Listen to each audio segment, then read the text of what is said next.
Exactly. No, I see that we have 180 participants. That's incredible. Wow. Amazing. Is Kim and Joshua on? They're going to join. They're going to join a little later, and I'll say this to you and everyone, Mhm. because when we get into describing HR squared youth, I didn't want him on while hearing a description that may not be great. So Good. they're going to join. Understood.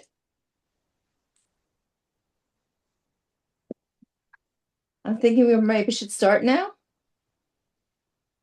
You guys ready? Good afternoon, and thank you all for joining us. I don't know the number, but I know quite a lot of people registered for the webinar. So we're really happy that you're here. And on behalf of Youth Correctional Leaders for Justice, I'm pleased to moderate this webinar today on youth who are high risk and hard to reach. And let me let you know a little bit about Youth Correctional Leaders.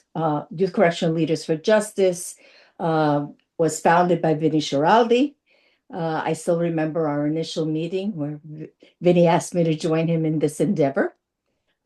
We are a group consisting of current and former youth correctional administrators.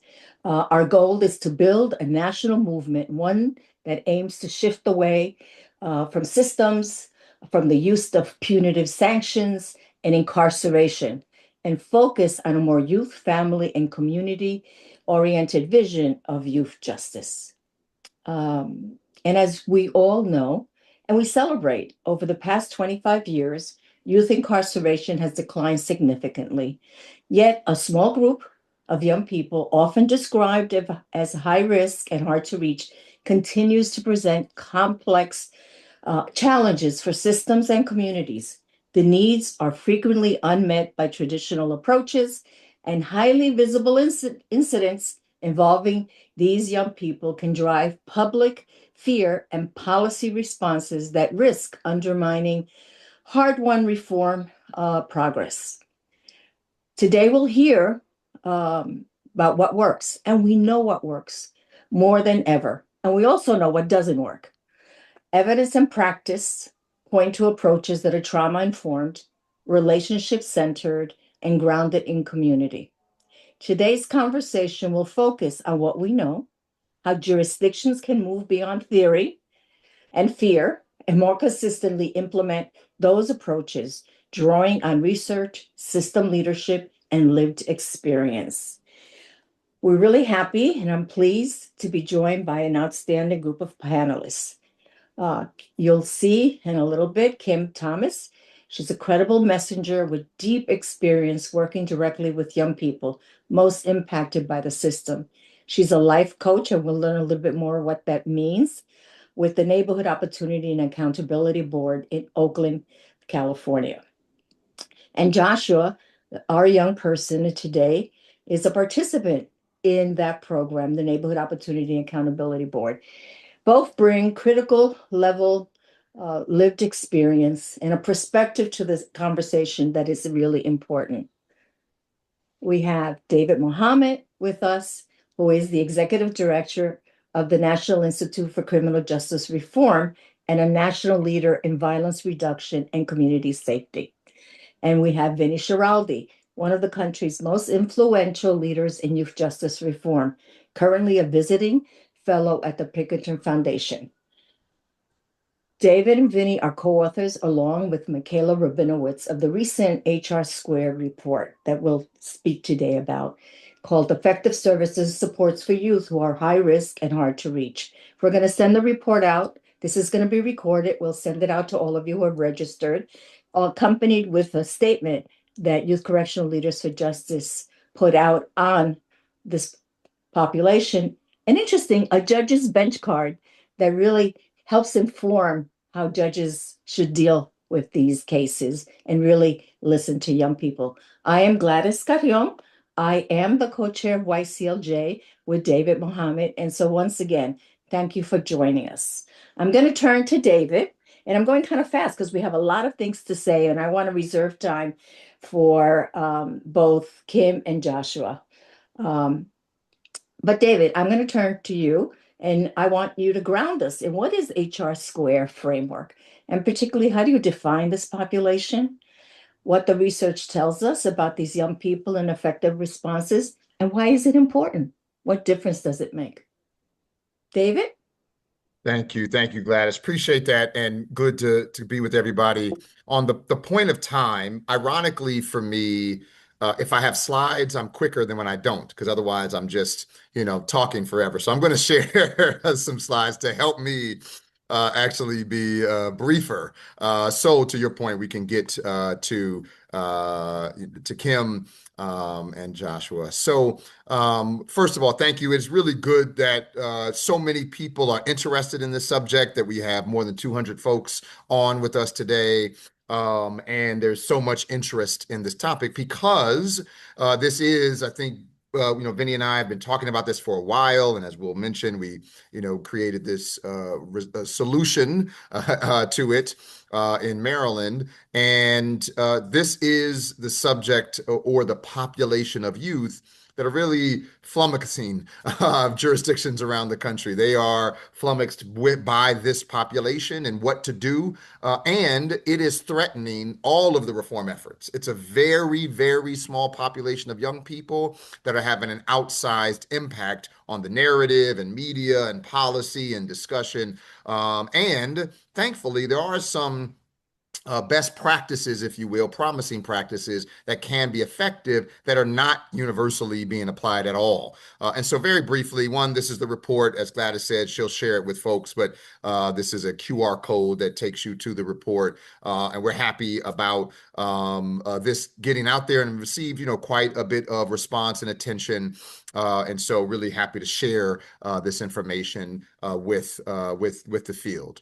A bit of context is the number, as we know, but we should continue to celebrate this. Youth arrests are way down, youth incarceration is way down, and youth in adult facilities is way down, right? Far lower than we think or maybe even feel like we've experienced. The other piece that's not here, another really important part of this discussion is when we think about the most serious crime and violence, particularly shootings, that only a small percentage are committed by or against juveniles. Usually in jurisdictions, it's less than 12% or up to 15% since COVID. Before COVID, it was almost less than 10% in every major jurisdiction, but still a relatively small percentage. Yet, that doesn't mean nothing. So there are some young people that we have significant real concerns with. And so to this question, Gladys, of kind of who, these are young people often in a mid-sized city. We're not talking about more than 25 young people, very small population who have experienced significant trauma in their lives, who face challenging family dynamics. Sometimes the families are not just, or kind of at best, indifferent, and at worst involved in the challenge, the problems and the behavior. And often there's chronic school absenteeism. In fact, of all of the risk factors, right, this is one of the most predictive. The problem with saying that is that by itself is not. It's and so chronic absenteeism and discipline issues, multiple previous arrests, may have some mental health or substance abuse challenges. And so it's HR squared. So both high risk and hard to reach, because some of these very high risk young people are responding to traditional services. But then there are those who are not, who have been referred to several programs, who have been attempted to be engaged by several programs and have not been engaged. And so the response to them has this small fraction of young people is really threatening the enormous gains that we have had. So we have jurisdictions around the country talking about adding capacity to facilities, even building new facilities, which is a huge challenge. I think like the state of Kentucky passed, laws to increase funding to build facilities, even though they can't staff the ones they currently have, which is another significant issue. The traditional services, I'll just go over this really quickly, basically have not worked well with this population. And it's not that these traditional services are wrong or bad. It's just there's a small population of young people who need much more. And so we have to have something special for this population. And what we ultimately say is we need specificity and intensity. Right. And so this is unusual in traditional community services. So specifically focused just on this population. Because if I have a contract from the city or the county, and my contract says I serve 30 justice involved youth, and I'm serving 30 justice involved youth, and I'm doing fine. But I'm serving zero of these young people, right? Particularly when I asked them, are they interested in services? And they said, oh, no, thank you. Or they really said, get the fuck out of my face, right? And then that service provider does, right? But here we're saying you have to have relentless pursuit, right? Where you're going, when you get that answer, you're going to come back the next day, and you're going to come back the next day, and you're going to come back the next day until the young person's ready. And you're going to have as one of the many tools a financial incentive, right? So that you can incentivize participation. So that's specific population. But then once they are involved, engage them intensively. Kim has joined us, and Joshua, Kim, when I sometimes read Kim's notes, I'm concerned about what she's doing at night in young people's homes because it's a level of intensity that's required. When she gets a call late at night and she's responsive, that is what is required. And the number of times she engages, it has to be very intensive. And so I'll end with a couple of pieces. One, who does the intensive engagement is called many things. We call them life coaches. I know a lot of folks use the term credible messengers, but people who have had similar lived experiences as the people they're serving. That might mean they come from that neighborhood. They may have been formerly incarcerated. They may have been from that crew or group or a gang. And again, highly intensive individual engagement. Also, cognitive behavior interventions. Roca's Rewire is a great example. We in ICJR have something called Healthy, Wealthy, and Wise, where young people at this state go attend those sessions. Financial incentives, as I said. The last thing I'll say, this is kind of a profile, but I think we walked through this already. But the last thing I'll say before engaging Kim is what Vinny's going to talk a little bit more about this, but I'll just highlight it is what we did in Maryland is a deep dive data analysis on 4.5 years worth of data of young people arrested in the state of Maryland, and then young people who went on to be involved in a gun violence incident, either shot or arrested for a shooting. 2% of that population of arrested youth ended up having that outcome 3 years later. And we looked at the risk factors they have to say, what is the common series, not one, two, or three, but four, five, six, seven common series of risk factors that make a young person at this heightened risk. And then let's identify those in our current population to engage. And what the engagement meant is intensive engagement with a life coach. We're going to hear more about that. Positive and trusting relationship, a financial incentive. First, focus on the relationship, and then yes, a life plan to connect to needed services. These education, employment, family, mental health, drug, whatever is needed, and also pro-social activities and transformative travel, as well as a special caseload at the Department of Juvenile Services. Again, we'll get into this a little bit more. So I'm gonna stop there. I said a lot of things pretty quick, but I want to get to the real star of the show. And so Kim is with us. Kim is a life coach at NOAB. NOAB is the Neighborhood Opportunity and Accountability Board. And Vinny and I was just having this conversation with him because I was like, I don't even know if you realize, Vinny and I were in a meeting with the city administrator in Washington, D.C. 18 or whatever years ago, and looking at a map, old dot matrix map that we thought was new technology of where young people in our system lived. And we were just looking at the concentration of young people and basically spending millions of dollars in a 10-block radius to pluck youth out of their neighborhood, supposedly cure them in isolation, and put them back into their uninvested in neighborhood. And how could we better spend that money was the original thought we talked about, and I had Years later, go to Oakland, merge that with a restorative justice diversion program that was being started, and we launched NOAB. The idea is it's a diversion program right now.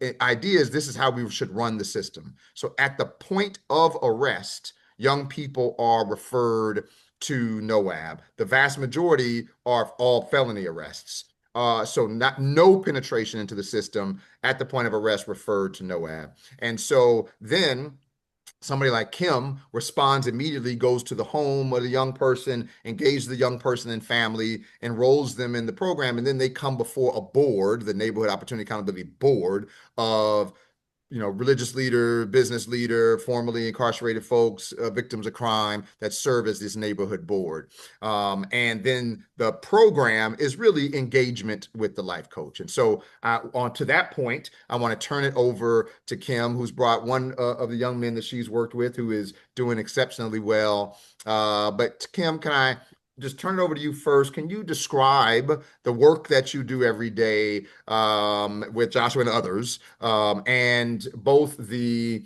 level of intensity that you put into it, the challenges that exist, and but also the successes. And to that point, when you get to the successes, we also can bring Joshua in. Okay, perfect. Hello, everyone. Each caseload is different. Everybody doesn't require the same um, things. So first, my first initial engagement is really getting to know the family. Once we receive the referral and I read the referral, I never bring up their act of crime, why they were referred to us. I immediately want to start getting to know them, building a trusting rapport.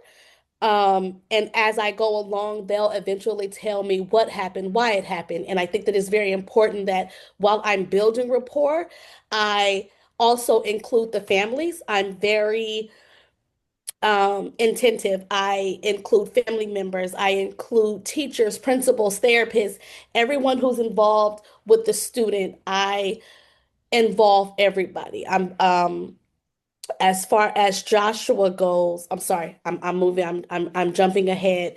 I respond, I answer calls at 3 o'clock in the morning, 2 o'clock in the morning. I'm included in MDT meetings.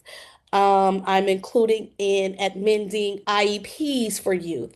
I'm very active. I'm very supportive. I'm a mentor to all of the youth that is on my caseload. I help with skill development. I help them with community skill building. I refer them out to outside resources. I attend activities with them.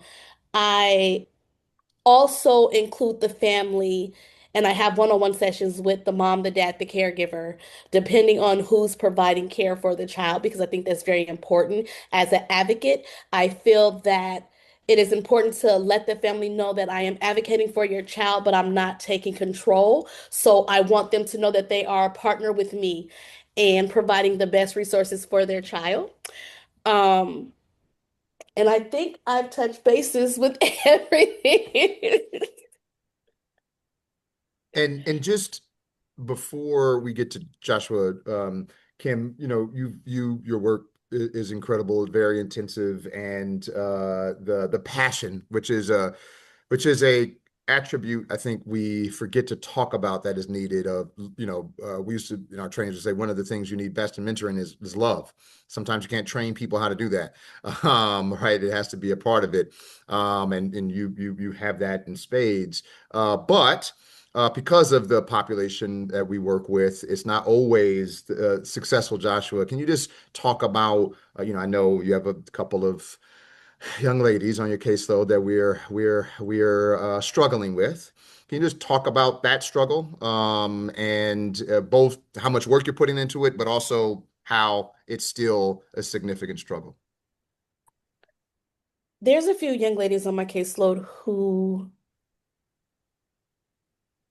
have been abducted. And the amount of time that it takes just to make them feel comfortable with talking about the things that they have been through, the changes that they're going through, and them just really wanting a listening ear and not someone to really point the finger and play the blame game. because it's very important that I instill in them that whatever happened was not your fault, and helping family members navigate through this trauma is very difficult. Sometimes I'm on the phone 2 to 3 hours with the family member trying to help navigate because they don't understand why their child is acting out the way that she is because of the trauma that she has endured and that was placed on her.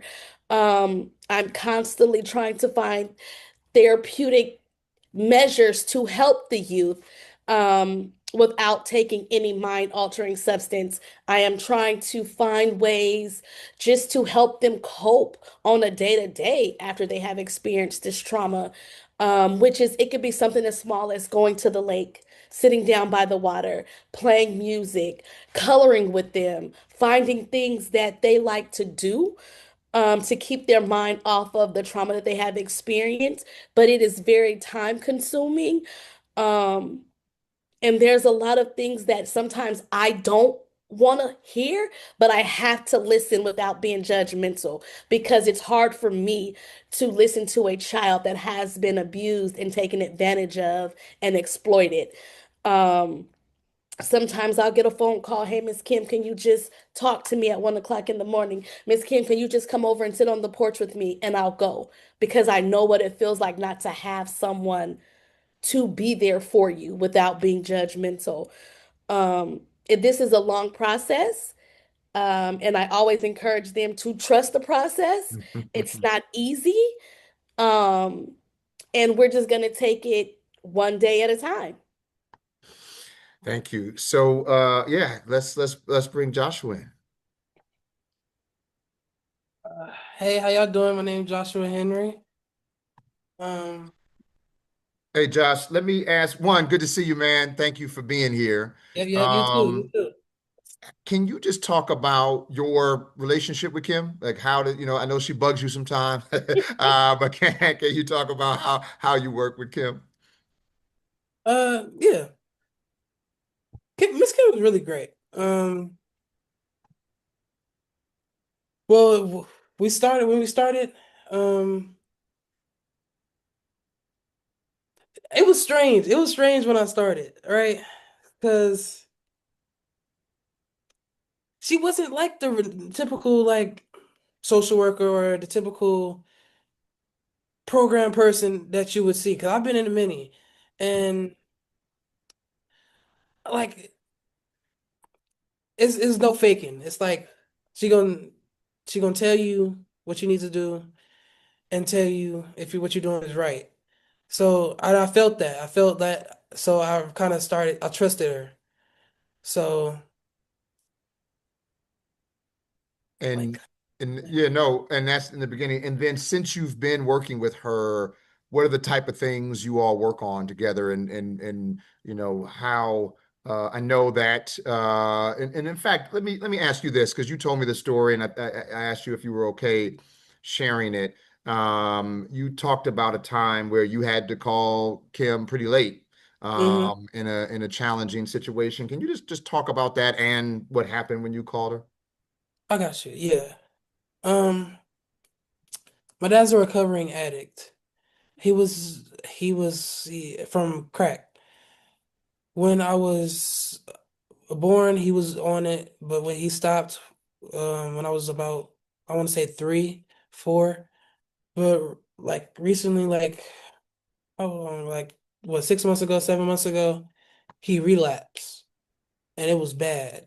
Like it was really bad. Like, and one day I guess he couldn't drive. Maybe he was drunk or something, and he wanted me to drive him to go get it. I drove him, but I didn't know where he was going. I didn't know where he was going.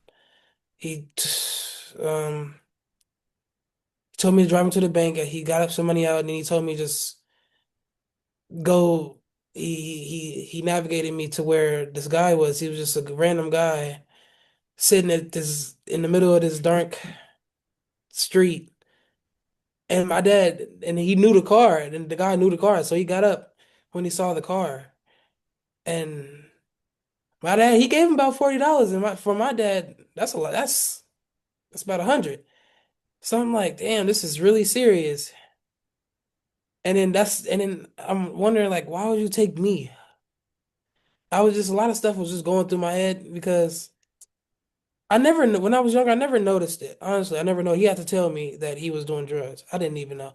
So it was just I was shook. I really couldn't go back to sleep. I just needed somebody to talk to. I called Miss Kim, like right when I got home. I called Miss Kim and I just told her, I'm like, 'cause I just needed somebody to talk. I just needed somebody to tell about what I just saw. Like, yeah, and but she answered though. I didn't have to keep calling a couple times. She answered like probably within like the third ring, fourth ring. Probably woke her up. And I just needed somebody to talk, tell what just happened. Mm. Yeah. Thank you, man. And one, thank you for your willingness to share that. Thank you for, Kim has been supportive to you, but you ultimately have, made the decisions. And so, can you talk about that, where you are now, and what you're about to achieve? Okay. Well, he's recovered now. I'm about to graduate high school. Yes, yes, Um, yes. Congratulations, man. yep. Thank you, thank you. What's your GPA? 3.4 something. Your grade point It's average. high. It's high. That's what I'm talking 3.4 something. about. Yes, sir. But I'm doing really good. Well, I could be doing better, but Could be a 4.0. yeah, it could be a 4.0. Hey, I want to go to Job Corps after high school.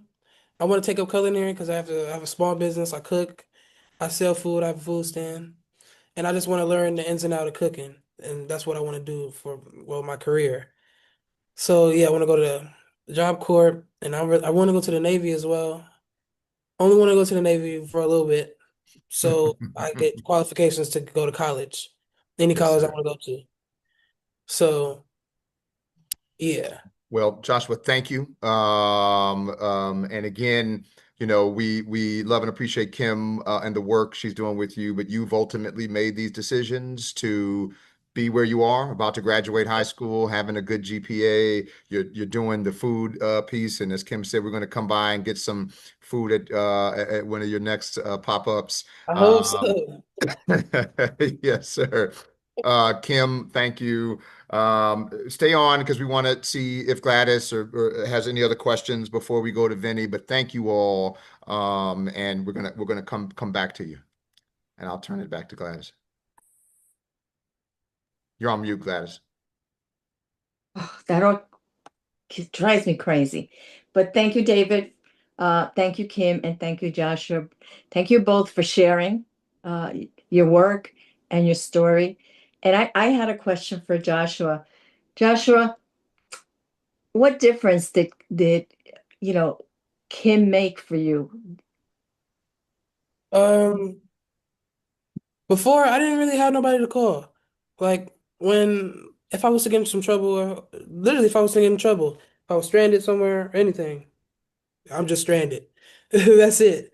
But I give me somebody to call, like big sister or mama, really a mama, honestly. Because I say some of the stuff Miss Kim has done for me, my mom hasn't done for me. Like getting me a job. Before I met her, I wanted a job for years. And I met her, I finally got one through YEP. She hooked me up with YEP and I got a job. I think I lost the question. What did you ask me? You're No, answering I the I question. think you answered You answered the it. question. Definitely. Thank you. So I'm going to turn to Vinny now. And Vinny, um, really interested in learning from you and based on what you've heard today, you were until recently, running Maryland, looking at creating a program, Thrive. Um, how do we, thinking about this, how do you operationalize this work within a system? What does it look like? How do you translate this not only in a system but in a community? Um, what does it look like? And also at some point, I want you to answer the question, what does this cost? So thank you, Gladys. And I just want to start by thanking Kim and Joshua. That was really inspiring. Um, because we've obviously got a group of people on this call that are unfamiliar with the ways of chat and Q&A, instead of having like 10 people saying congratulations to you in the chat, they all put it in the Q&A, including one person called Anonymous Person who said, damn. So Joshua, in the Q&A, there's a bunch of people that are on your side. So you should know that. Also in the Q&A, I want to say hello back to Ana Bermudez, who worked with David and I in New York City. I want to congratulate Sarah Hemeter for becoming the first ever, what the hell is your title, Sarah? Director of Juvenile Services for the second biggest county in the country, Cook County. And I want to say hello to David Irizarry, who's in the Philadelphia Police Department as a Stoney Fellow 5 times, because he wins the record for signing on to the Q&A 5 separate times. So now that that's all taken care of, do put your comments in the chat, including telling me to shut up and answer Gladys's question. So, I mean, when I started working in Baltimore, there were, I think the year before I got there in Maryland, in Baltimore, there were 320 homicides. And I looked up, New York had 480 homicides that year, New York City. And New York City is 16 times bigger than Baltimore. So I think that means Baltimore's homicide rate was about 10 times New York City. Kids were getting killed, they were getting shot on my caseload, and they were shooting other people as well in numbers I had never really experienced before. Baltimore was absolutely off the hook in terms of gun violence. And what that meant in sort of the viral way that gun crime works is that a lot of young people were carrying guns just because there was so much going on in their neighborhoods that they felt like they weren't safe if they didn't have a gun. They didn't trust the police to keep them safe.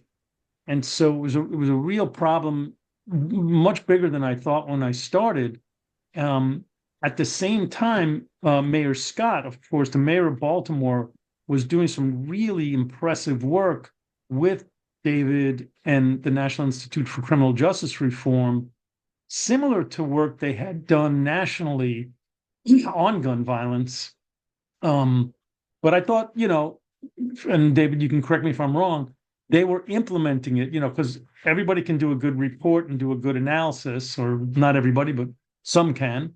But you actually, need to implement it once you have the recommendations. And the mayor was very, very serious about implementation. So David and I had worked together in New York and DC and, friends. And I said, David, what are the implications of this kind of analysis over here on the safety gun violence side to the juvenile justice field? So for a lot of us that are, heads of these departments on the juvenile justice side, the innovation over the last 10, 20 years is risk, need, responsivity. And I saw Noah Bine asking questions about this in the chat. So maybe I'll touch on those, or we can get to them later.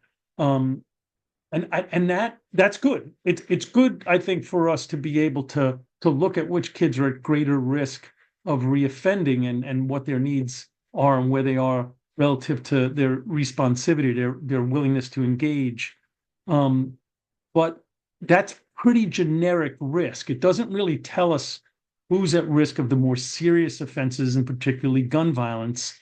Meanwhile, across town, there's this burgeoning research on how gun violence occurs, and it's spreads in a viral way, and really sort of very elemental street level analyses of who's at greatest risk of gun violence.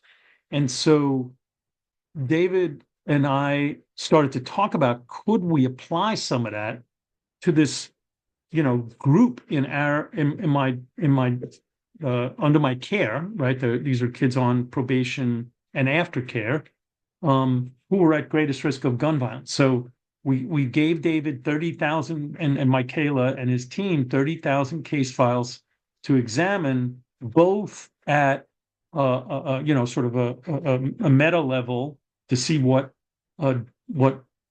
criteria pulled out of that, and at a literal case by case level, so that they could go in there and say, what are we doing or failing to do? So we had this great analysis and look at it. And I believe, David, that's up on your website. I believe that we granted permission for that. And I encourage people to take a look at it. And so once we had that, while they were doing that analysis, we started to talk to each other, credible messenger groups, to staff, to young people. Once we know who the target audience is, if you will, what are we going to do? Right. And there have been a number of examples: C2C in Chicago, Devon Bogan's work in Richmond, NOAB that David talked about, ROCA, where some combination of robust services, supports, and opportunities, small caseload work with credible messengers trained in cognitive behavioral therapy, and flexible funding to provide, the kind of suitcase of supports that David mentioned earlier, was being effective. Now, again, I think David said it, and we can't highlight enough that this is a very small portion of the population. I put in the Q&A, somebody asked this question, I put the report we did on, you can see it is not a ton of young people on our caseload, because it is expensive. I think around 30,000. David thinks around 45,000. If you're going to work with a kid for 30,000 is my year. I don't know if David was thinking of longer than a year. But it depends on the jurisdiction, and it depends on what kind of supports you're buying in, and it depends on what kind of supports are already available in your community. Sometimes you have to buy stuff, sometimes you don't. So you're not going to want to do it for a lot of people, nor should you, because they don't all need this kind of work. But we're talking about, caseloads of 4-to-1, 6-to-1, with credible messengers who have been trained, specialized case managers from my department. And then those credible messengers had flexible funding. So if a young person wanted to get an HVAC certificate or go to community college, they could pay for that. If the family needed to move, or the young person needed to move because, they were in danger, they could make that happen fairly rapidly, because if it happens slowly, it's not effective. If the young person needed a stipended work experience or an apprenticeship, they could fund that. Fun stuff, ball games, camping trips, canoeing, transformative travel. Once the young people have gotten really sort of expert at this, they can start going to conferences, because people do want to hear about this. So they can travel to conferences, kind of like Joshua's doing right now, although this is virtual. But you could imagine him being able to speak at one of your conferences when one of your jurisdictions is looking to do this. And I think that that's a real serious package of supports and services and opportunities for a young person that I think anyone can see exceeds even what you generally get from pretty good programs. You're on mute, Gladys. As always. Vinny, I'm wondering if we were redesigning or reimagining a system, and reimagining how a community would respond to the needs of these young people, and the default not being incarceration, what would be the priorities? What would that look like? Where would we invest money? Yeah, so I mean, I think, and by the way, this is just the first of what we hope becomes a series of papers that Nick Jr., me, David, his team, others start to contribute. One item is residential programming. Some young people just really can't go home, and even with fantastic wraparound services. So, what do we do about that? Another is, what does the planning process look like for creating these life plans? And we began to launch youth family team meetings that were showing great promise in Maryland, and we had done so when I was in DC as well. Um, but to get to your question, Gladys, and this is something that, I've been increasingly thinking about. So is David, like if you were to apply this, if you were coming into a jurisdiction and wanted to apply this, right? So I think a couple of factors I would suggest come into play. One is to establish a multi uh, collaborative task force group of people. Doesn't have to be some big announcement. It just has to be a group of people that can roll up their sleeves and work, because it's more than just the department. It's prosecutors, the defense attorneys, the judges, the community, health, education, mental health. You might want to pull together a group of people to say, we don't need you in a room for every one of our kids. By and large, we're doing okay. But there's this 25 young people or 30 or whatever your number is that we need you to participate in some very intense planning with. Then get an analysis done like the one David did for us that really unpacks what's happening with these groups. And if you can get the other entities to let you peek into their educational files, mental health files, so it's not just juvenile services files. So you can really get a good, robust picture. So that's two, right? You got a group of people, you got a solid analysis of data, and then I think third is take a look at what's out there. I mean, we had Devon Bogan come and present to us. We went and talked to the people doing the on the ground work right in Maryland, right? So not just the national people, but there are people with great innovative ideas in every one of your jurisdictions that are already working with these young people and could be resourced and trained, and frankly, sort of have their horizons expanded. And then, you have to keep the conversation going with your leadership. Governor Moore was willing to, put in some pretty substantial ARA funds to our effort to get it launched quickly. So some combination of all of that, and I think that to the degree you're targeting an institution-bound population, you should be thinking early about whether this will reduce the number of kids you're confining. It should, because this is a group of young people that does tend to get confined if they get adjudicated delinquent, so that you can perhaps capture some of the savings to continue to support this. I saw Phyllis appropriately using the chat function to comment that this could, be a form of justice reinvestment. If these are young people who, if there's 25 of them who are filling a 25-bed facility, then you ought to think about what that 25-bed facility costs. It certainly costs more than $30,000 or $45,000 a year. Absolutely. Before we go to questions from the audience, David, I know that recently you were training some, or I don't know if the right word is training, with judges, helping to inform the Yeah, judge's there you go. perspective. I'm wondering, because, in order to be able to do this and do this well, everybody has to be aboard, right? You got to align people. It's lots of people working together to make this happen. How was the reaction from the judges?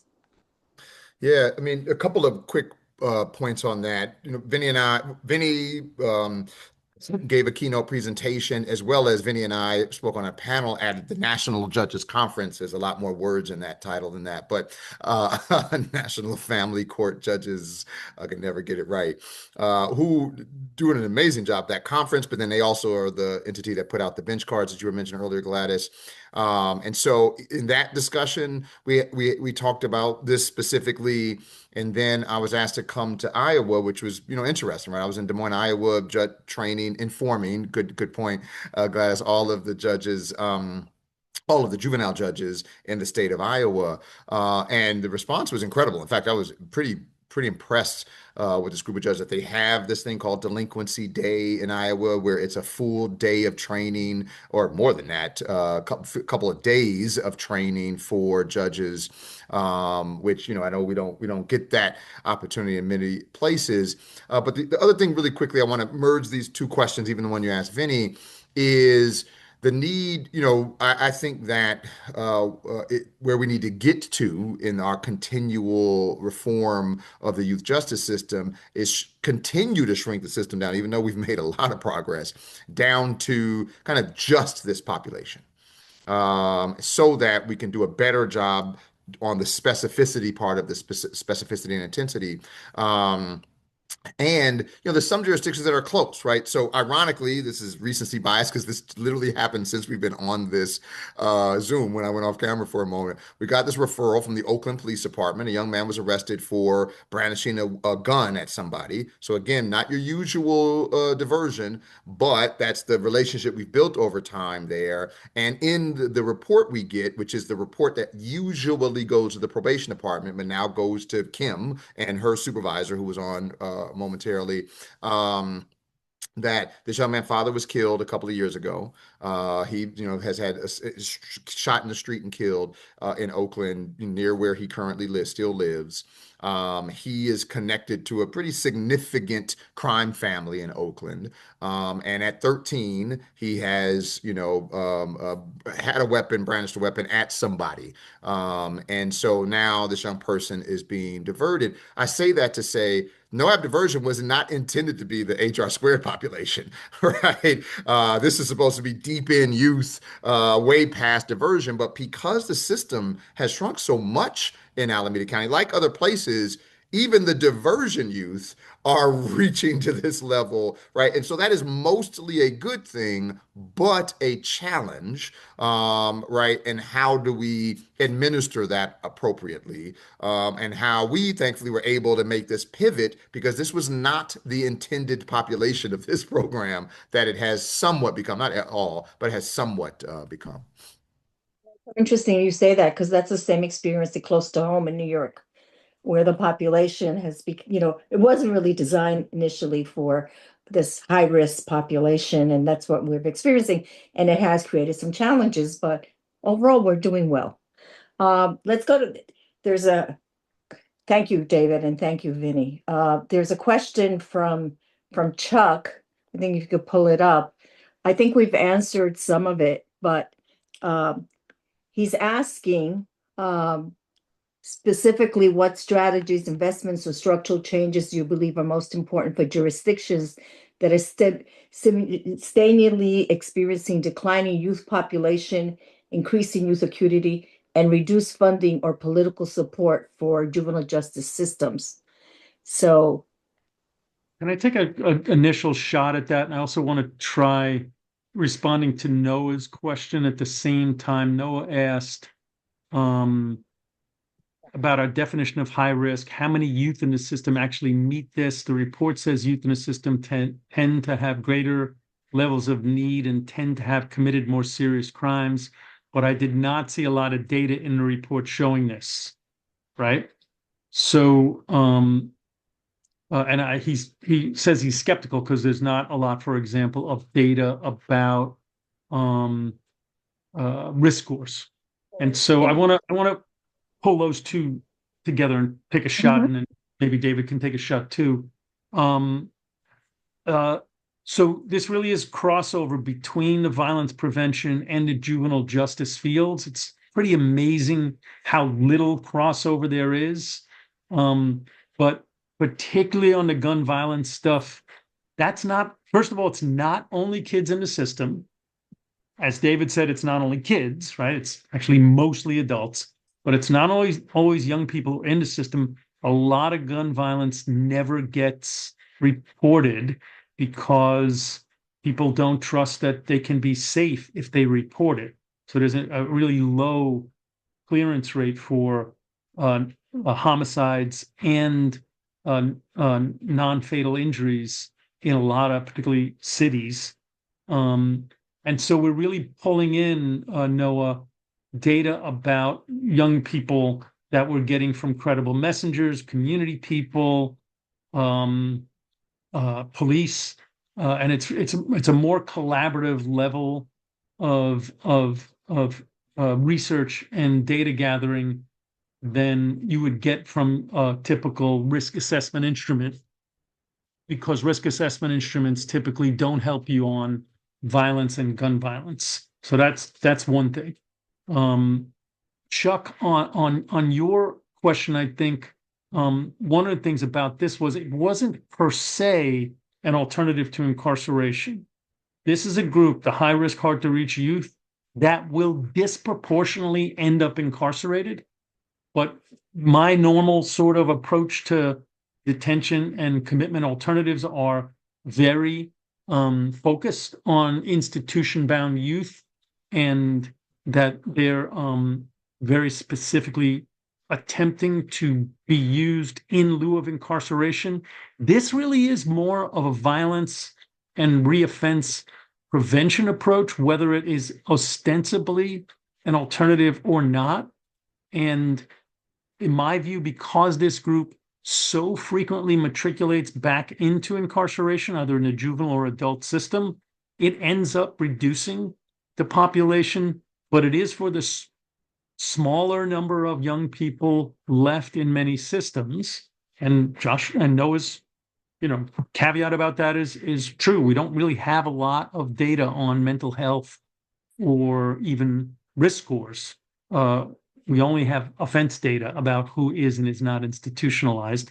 That is increasing. The number of people locked up, young people locked up for gun and violence offense. It's a higher percentage of institutionalized populations than has been true in the past. Still the minority, but it's a higher percentage. But we do not have risk or mental health stuff across systems the way we have offense behavior. But still, this can be sold, in my view, Chuck, as a violence and reoffense prevention approach that has side benefits of reducing institutionalization, but not primarily, in my view, and David may feel differently, as an alternative to incarceration. No, I think that that's exactly right. I'll just quickly say, yeah, I mean, approaching this population, these are young people almost always in the system. As I said, the diversion program we have, A, is unique, that it's a diversion program. It's designed for higher offenses, and then just because of the shrinkage in this particular jurisdiction, it ended up being that, but that's usually not the case. Just a quick piece on the data, but just to emphasize a point Vinny made, that most traditional risk assessments, nearly all, assess the likelihood of recidivism, period, not the likelihood of, don't distinguish with severity. Right. And so you might be at high, two young people might have the same likelihood of recidivism. One might rob somebody, one might shoot somebody. There, we want to understand the difference. And so just quickly, I want to just going to do this very quick. We did this deep dive analysis for different analyses, but just to show you some of this on one of the analysis, because the total had, I think, 30 or 40,000 young people. So in the year 2019, nearly 13,000 young people were referred to the system.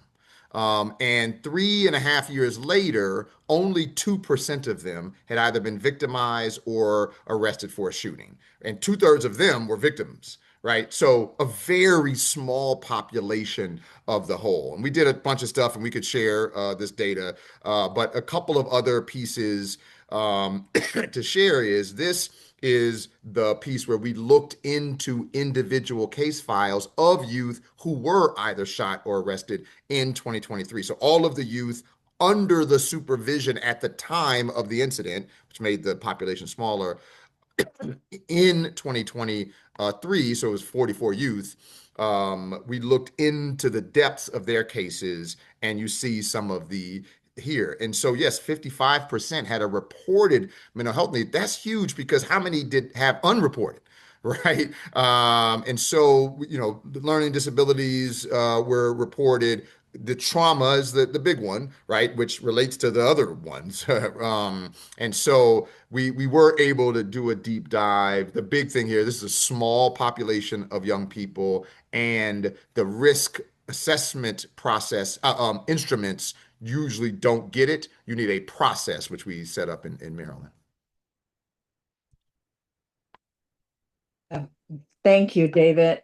There's I think we have time for one final question. If you look at Yumadi's question, he's really talking about what happens when these young people go back into the community. Do they integrate? Do they have to fit, pull it up, this connection, belonging, while also thoughtfully addressing the harm they may have experienced or caused? What happens to the young people? If I take a quick first crack at that is, so this is a big question, and hence this note of relentless pursuit, right? That we need to relentlessly pursue and outreach and engage these young people because again, they will fall through the cracks of regular service providers, right? So this is a population who usually will not get served by your traditional service provider. Second, when able, it's much better to start engagement while they're in custody, to start that relationship with them, to start having meetings with them, even the cognitive behavior intervention groups, right, to really start that engagement. Because when you start inside, the likelihood of maintaining it when they get out rises significantly. Second is, yeah, many of these young people get lost in the program, in the services, in the system, right? Often moving a lot. We are doing this assessment in Oakland of young people who the small number of young people who do. One of the interesting findings is moving schools more than 5 times in a semester. Right, I hadn't thought about that and that was one of one young person had 20, no exact 20 school movings in a school year, so 2 semesters. Um, and so these are challenging to find and certainly to engage young people. But again, when you're focused on them and you have relentless pursuit and financial incentive done by somebody who has credibility, that makes it much better. You know, You. this leads me to and by the way, last I Will this be think your closing remarks? it could be, but I thought we were scheduled till 3:15. I'm happy to close at 3, but um We could stay till 3:15. I don't know what's supposed to happen, so maybe Alex can tell us what to do. But um Right. the this was challenging. And Yumi, first of all, they're all in the community. Almost all of them are in the community. They were already, at least the Thrive ones were already on probation or aftercare. Although, like David said, some of them we were anticipating their return to the community. So we got the credible messengers, life coaches up to their facility. Um, the there's just a real range of thought. You know, in the paper we talk about C2C, Choose to Change in Chicago. That's only 6 months long, and it had a 35% reduction in recidivism. And that was YAP, sort of credible messenger mentoring combined with professional cognitive behavioral therapy. And that seemed to really move the dial. I can't remember what the criteria for admission was. But We those started, were high risk youth. Yep. they were high risk youth, but we started with 6 months in part because of financial resources. Um, Quickly, our credible messengers told us that wasn't enough time. Right away, Devon Bogan from, where's that Devon from? What's the name of his group? Advanced piece.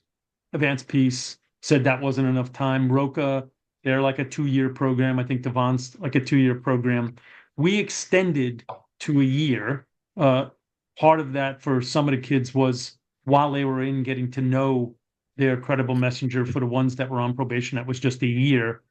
We're going to have it evaluated by the University of Pennsylvania by Anthony Braga's shop there. David may remember the name of that shop. UPenn Center for Criminal Justice, something like that. Yeah. Yeah. So we'll know more. I think that people have been working with this population for a while. I think we need honest research about it. I think these are really important questions as to how long and what's the long-term impact, what's the short-term impact. I feel like, and I said this at the National Conference of Juvenile and Family Court Judges. I'm very proud that I actually know what all of those letters stand for, unlike David. I said this at that conference. I feel like for this population, we're where we were at in the 90s during the super predator era, when there was a sort of pivot point, and people were, locking more and more kids up, and a lot of us stood up and said, no, that's not the way to go. Researchers, advocates, progressive juvenile justice administrators really pushed back. I think on this population, this could be that moment for this population. We've gotten the numbers down incredibly, as David has shown, and those declines have gone, alongside declines in arrests. And I saw Josh Rovner put a link in the Q&A, which Josh, you may want to throw into the chat section, about his excellent report that gives all the data on those changes. I hope 10 years from now we can say, we used to take this population and just try them as adults, or throw up our hands and institutionalize them. But then we found a better way. And we honestly researched that way. We spread the word about that way. We engaged in conversation. We asked hard questions like Noah did and Yumi did. And we got better and better at it.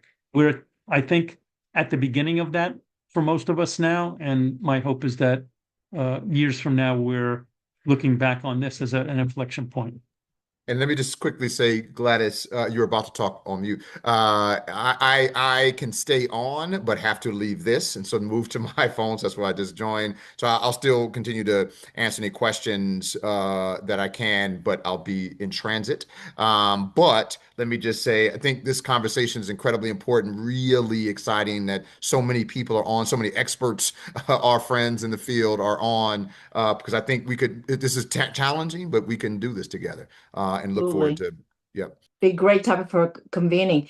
There's a really I think all the questions have been really I'm thoughtful. sorry, Gladys. I can't believe you just said that and I didn't. In October 1st, we are having a convening on this topic in Chicago. We'll invite everybody. It is going to be the HR squared. And Gladys, as you know, you're speaking. And so October 1st in Chicago, our host is the Cook County Probation Department and Justice System. And so it's going to be a convening specifically on this topic. Thank you. I wanted to introduce that prompt so that you would share that information. There's another really thoughtful question. The discussion places significant emphasis on individual level intervention, yet it gives far less attention to broader structural forces such as poverty, housing instability, and systemic racism that shape young people's lives. In a city like Houston, where resources are limited and the scale of need is enormous, how can we realistically address these deeper drivers when the system simply cannot tailor intensive supports to every youth who is affected by them? Yeah, so I think that's a great question.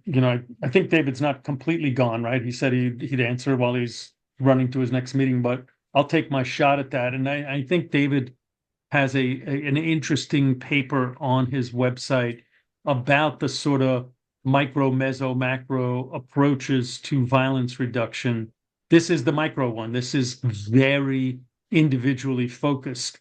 I think that it can move the dial for individual kids, and when it does, it can impact their communities. And I think that the violence interrupter, CVI, group violence reduction strategy stuff that's being done with gun violence is showing that when you can focus services, supports, and opportunities and attention on some of the people who are driving gun violence in most cities and communities, everybody gets calmer.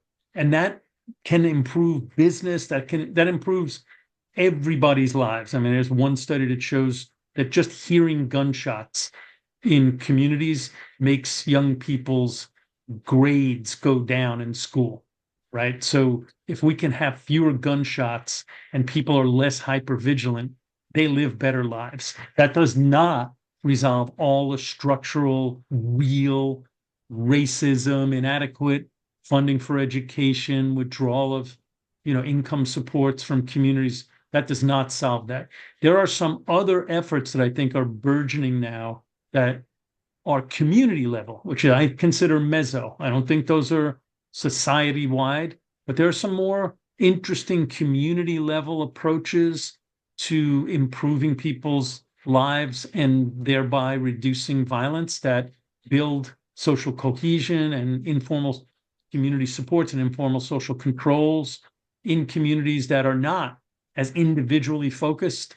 Things like improving lighting in neighborhoods, having more rec centers stay open late so kids are productively occupied, summer jobs, sometimes just accumulating all of that, empowering communities to budget for what safety is like in their own neighborhoods, that take another step on community safety.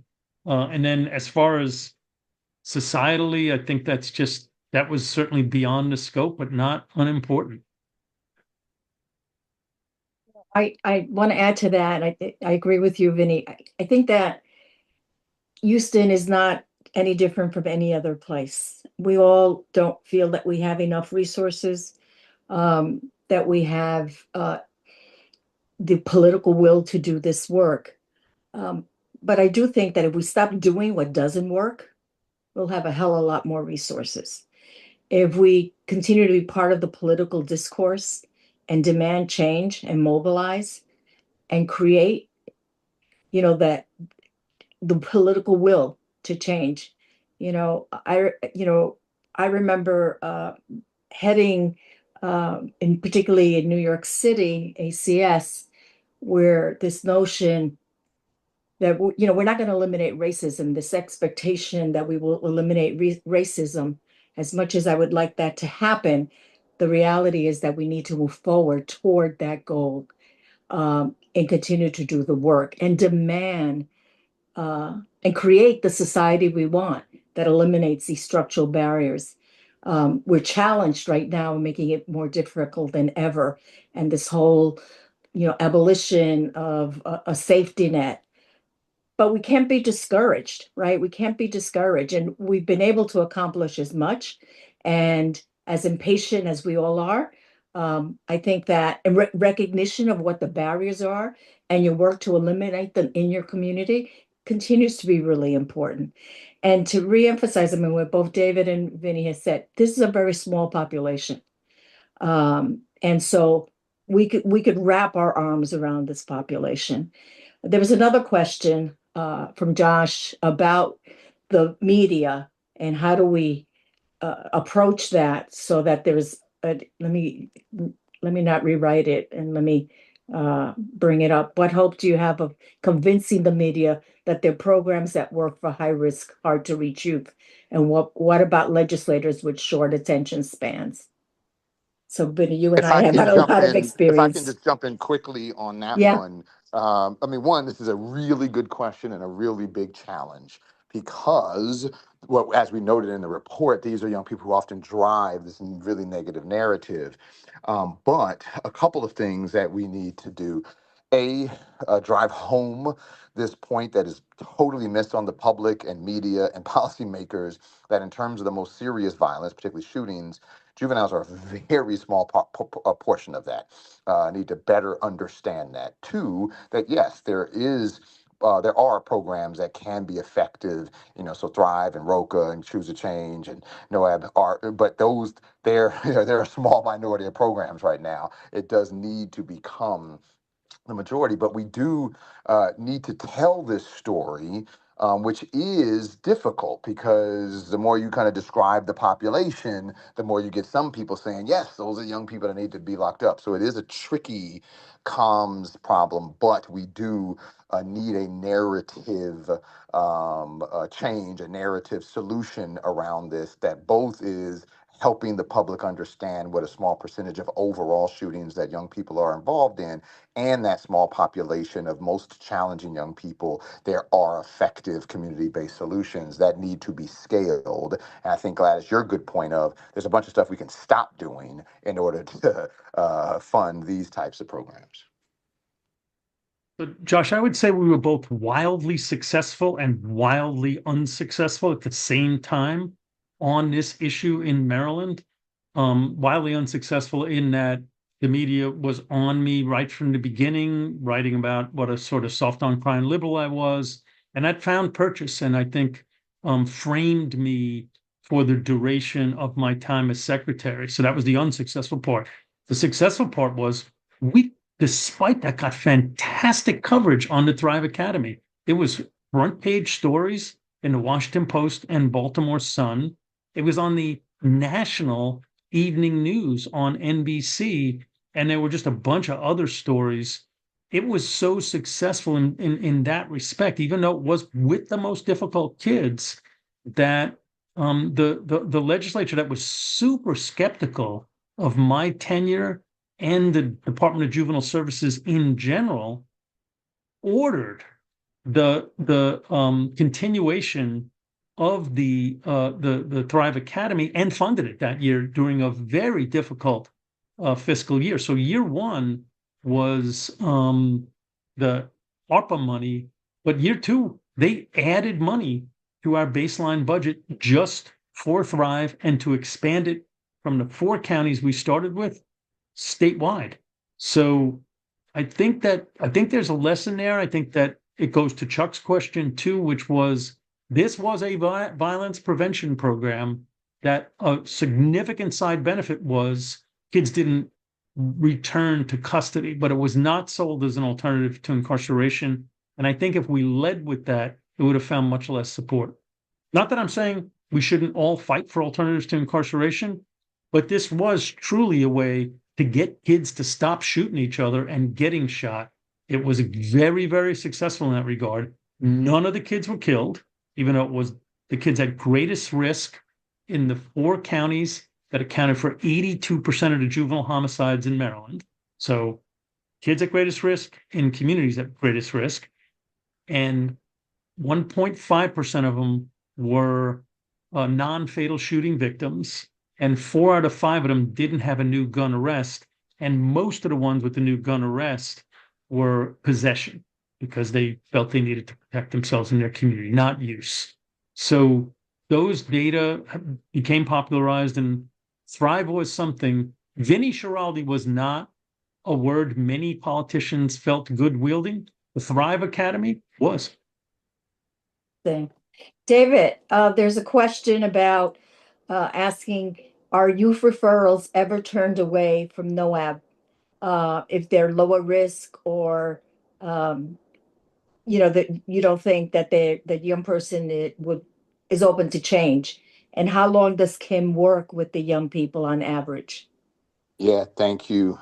Two things. One is yes, we will turn down any case where it looks like, and this is a case that our agreement with the police department was send us real diversions. We don't want any net widening. And if this is a case that you would have normally counseled and released with nothing, continue to do that. And so probably we have a real number, but from what I can remember, about 80 to 85% of all the referrals are felony cases. And the ones that aren't are like very, very challenging misdemeanor cases where it's like the school, the family. It's a long story, but so the short version is yes, we will turn it down for the purpose of it being too low.